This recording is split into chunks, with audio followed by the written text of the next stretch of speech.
He was hurt. He was sick. Something ached like a rotten tooth deep inside. He was drinking. He thought it would dull the pain, but it didn't. He and his girlfriend had broken up temporarily, and she found someone else. That didn't hurt him. He didn't care. Only one thing mattered: the pain to go away. The pain had appeared months ago. At first, he barely noticed it, but over time, it grew stronger. He couldn't find any rest. This thing, whatever it was, gnawed at him from within. That night, he left the house. It depressed him. He thought he'd get drunk in some bar, talk to people, distract himself. He went outside. It was cold. The sidewalk was dotted with ice patches. He walked on the grass and got covered in mud. The mud repulsed him and made him sad. He didn't know why. He wiped his shoes in the snow. Some mud remained, and the sadness remained. He ducked into a bar. Salsa and bachata were playing. He used to dance. Now the thought made him shudder. The music irritated him. The same rhythms repeated over and over. What a bore. He sat at the end of the bar. He was hungry. He ordered a burger. While he waited, a pretty black woman in her early 30s, his age, sat down next to him. She swayed at the music and glanced at him from time to time, giving him signals to invite her. People were dancing in the bar. It was the wrong bar for him. The bartender brought his burger. He took a bite and felt nauseous. He was hungry, yet he didn't want to eat. The woman leaned toward him and said, "Do you feel like dancing?" He shuddered. Just the thought repulsed him. What was wrong with him? What was he sick with? "Is the burger good? Can I take a fry?" He nudged the plate toward her. She took a French fry and dipped it in the ketchup. It looked like clotted blood, like in his veins. He felt sick. "What's your name?" "I'm Tara." "I can't." What? What's wrong with you?" she asked, moving her stool closer. "I just can't. This. I don't feel like talking. I'm sick. Here, eat everything. Cut off the part I bit." He stood up. She grabbed his sleeve. "Stay. Let's dance." He snorted and tore himself free of her hand. He left the bar quickly and walked down the street. Ahead, there was a bridge. A thought passed through his mind, and he held on to it for a moment. He liked the idea. It was a solution. He sat on the edge of a low window and rummaged through his pockets. He knew there was a mailing envelope somewhere with a bill in it. He was going to send it the next day. He found the envelope.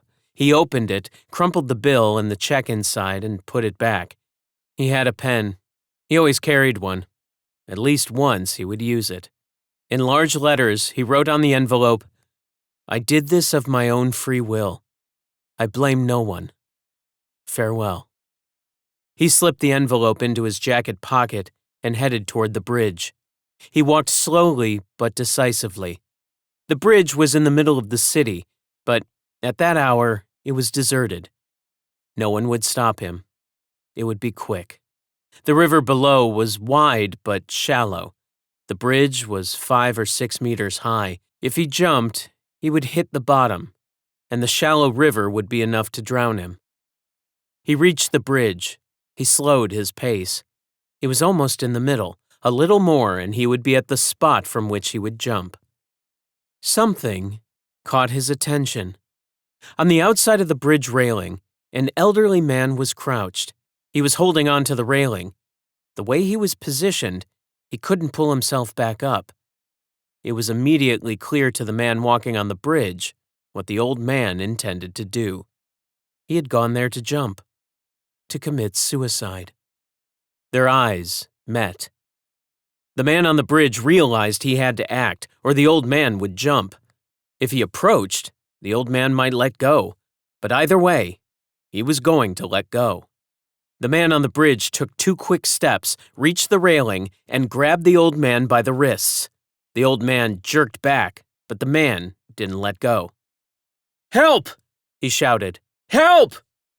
A man and a woman farther down the bridge heard him, and the man ran toward them. They grabbed the older man. The woman stopped a car, and 2 more men approached. They pulled the old man up. He stared at the man who had grabbed him first. "Where the fuck did you come from?" The man thought for a moment and said with a smile, "I was just passing by. I saw you." "Fuck you. Fuck all of you," the old man said. He tried to walk away down the bridge, but the others held him back. Soon, a police car appeared.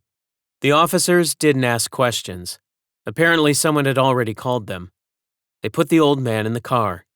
"Where are they taking him?" wondered the man who had saved him. "Probably to a psychiatric ward." He leaned against the bridge railing. The people around him animatedly discussed the unusual incident. From time to time, someone tapped him on the shoulder. He looked downstream.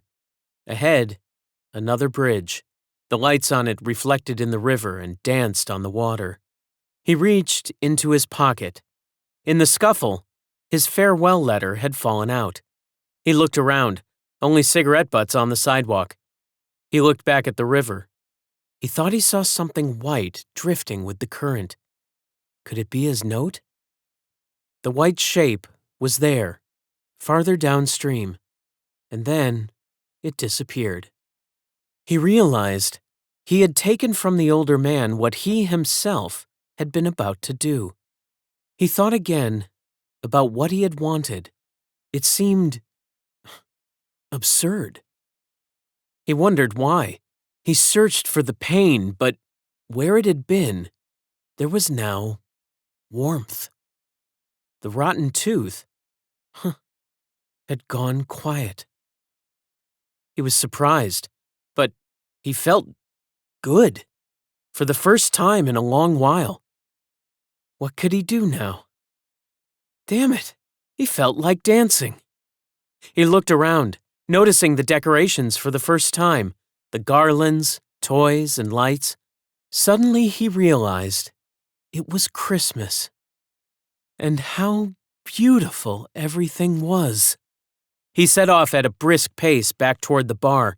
Hopefully the woman who had spoken to him was still there. He would invite her to dance. Even if she wasn't, so what? He would dance alone. Ah, how light he felt.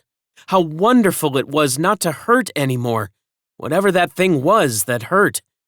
Somehow, for some unknown reason, he had been healed. He felt it.